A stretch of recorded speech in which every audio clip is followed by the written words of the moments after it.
అనేక తప్పులు చేసి ఓడిపోయిన బీఆర్ఎస్ ఓటమి తర్వాత కూడా మళ్లీ తప్పటడుగులు వేస్తోంది. దాంతో అధికార పక్షం చేసే తప్పులపై పోరాడాల్సిన సమయంలో తను చేసిన తప్పులతో తానే పోరాడాల్సి వస్తోంది. గత 10 ఏళ్లలో తాను చేసిన తప్పులను సమీక్షించుకుని మళ్లీ ఆ తప్పులు జరగకుండా ముందుకు పోవాల్సిన కేసీఆర్ అటువైపుగా కనీసం ఆలోచించడం లేదు.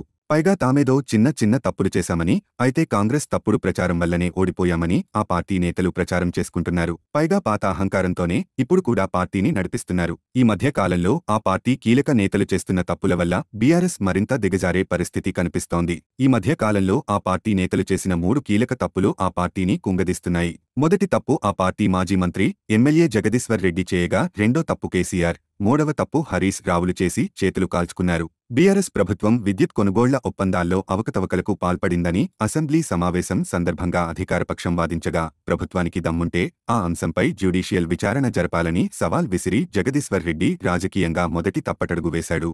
తాము ఏ తప్పు చేయలేదని ప్రజలను నమ్మించడానికి సవాళ్లు విసరడం ఈ మధ్య కాలంలో రాజకీయ నాయకులకు పరిపాటి అయ్యింది. అలాగే అసెంబ్లీలో జగదీశ్వర్ రెడ్డి కూడా ప్రభుత్వానికి సవాల్ విసిరి బీఆర్ఎస్ను, కేసీఆర్ను ఇరికించేశాడు. ఆ తర్వాత ప్రభుత్వం విచారణ కమిషన్ నియమించగానే దాన్ని రద్దు చేయాలంటూ కోర్టుకెక్కి కేసీఆర్ మరో పెద్ద తప్పు చేశాడు.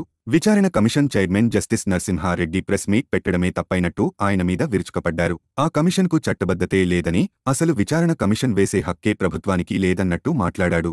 ఆ కమిషన్ ముందు తన వాదన వినిపించి తాను నిజాయితీ గలవాడిగా ప్రజల్లో నిరూపించుకునే అవకాశాన్ని వదులుకుని కమిషన్ను రద్దు చేయాలంటూ కోర్టు మెట్లెక్కాడు.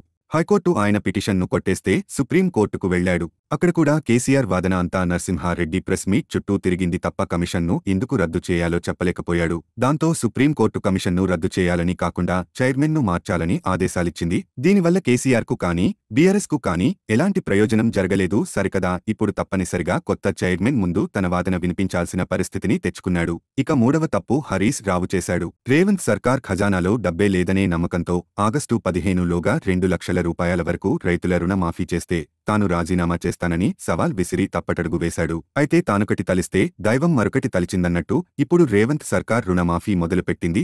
తాను ఊహించినది తలకిందులవడంతో రాజీనామా సవాల్పై హరీష్ యూ టర్న్ తీసుకుని ప్రజల్లో నవ్వుల పాలయ్యాడు. ఇలా బీఆర్ఎస్ నాయకులు కాంగ్రెస్ ప్రభుత్వాన్ని ఎదిరించడం ఎలాగో అర్థం కాక అయోమయానికి గురై చేస్తున్న పనుల వల్ల ప్రజల్లో మరింత చులకనవుతున్నారు.